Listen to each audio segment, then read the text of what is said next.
Picture yourself standing in the middle of a massive grocery store cereal aisle. There are hundreds of shiny boxes all around you, and you have to pick the absolute best one for your money. It is paralyzing. For most people, looking at the stock market feels exactly the same. You see thousands of individual companies, and society tells you that you need to pick the exact right one to succeed. Picking one single company's stock means betting your entire financial future on a single entity. If that one company makes a bad product or just has a bad year, your savings can vanish. The pressure to get it right is entirely on your shoulders, and the stakes are high. But imagine if you didn't have to choose just one. What if, instead of risking everything on a single guess, you could simply grab a giant variety pack that contains a little piece of everything in the aisle? Instead of searching for one perfect box, you are essentially buying a cross-section of the entire shelf. This shift in perspective is the first step toward a different way of building wealth. In the financial world, that variety pack is called an index fund. It is a single tool you buy that actually contains hundreds of different investments bundled together.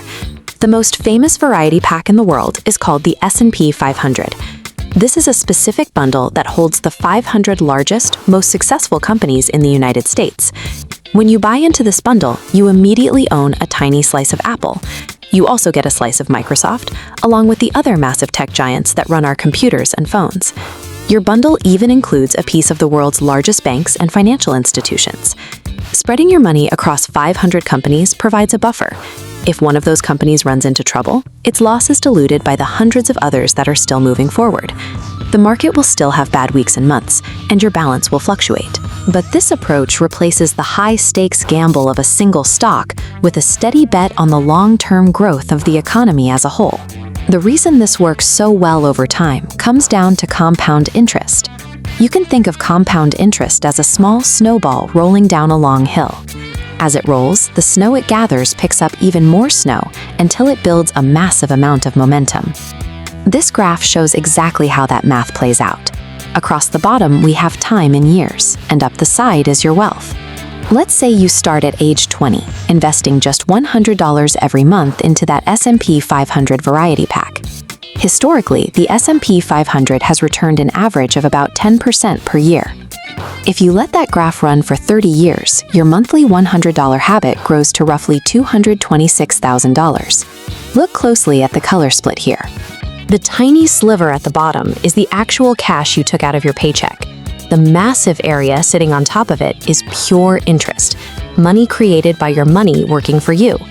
If you leave that exact same account alone for another 15 years, until you hit age 65, that curve rockets upward. Your $100 monthly habit crosses the $1 million mark. You do not need to start with a massive pile of cash to build wealth.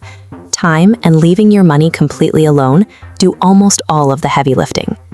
Warren Buffett is widely considered the most successful stock picker in history. Yet his advice for everyday people is to avoid doing what he does. Buffett's golden rule is simple. A low-cost index fund will almost always beat the returns delivered by highly paid Wall Street professionals. The reason the professionals lose is because of something called expense ratios. This is just a fancy term for the hidden percentage fees that active managers charge you every year, just for the service of trying to guess the winning stocks. A fee of 1 or 2% sounds harmless, but over a 30-year timeline, paying a professional to manage your money takes a massive bite out of your snowball.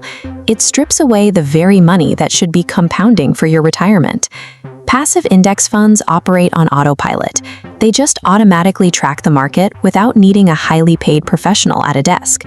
Because of that, the fees they charge are virtually zero. Over decades of investing, the money you refuse to pay in Wall Street fees matters just as much as the returns your investments earn. Investing is not about watching chaotic screens with red and green numbers flashing all day. It is simply owning a quiet piece of the American economy. If you have never invested before, you can set this up today by following 3 simple steps. Step 1. Look at your monthly budget. Find a specific amount of cash, even if it is just $100, that you can comfortably put away and will not need to spend for decades. Step 2. Open an online brokerage account. You do not need to call a broker in a suit to do this. You can open an account on a smartphone in less time than it takes to order a pizza. Step 3. Inside that account, search for an ETF, an exchange-traded fund that tracks the S&P 500. An ETF is simply the digital basket that holds all 500 of those top companies for you in one single package. Finally, turn on automatic transfers so your money flows into that fund every single month. Then close the app and walk away. True wealth does not come from trying to outsmart the market. It comes from buying the variety pack, starting your snowball, and letting time do the work for you.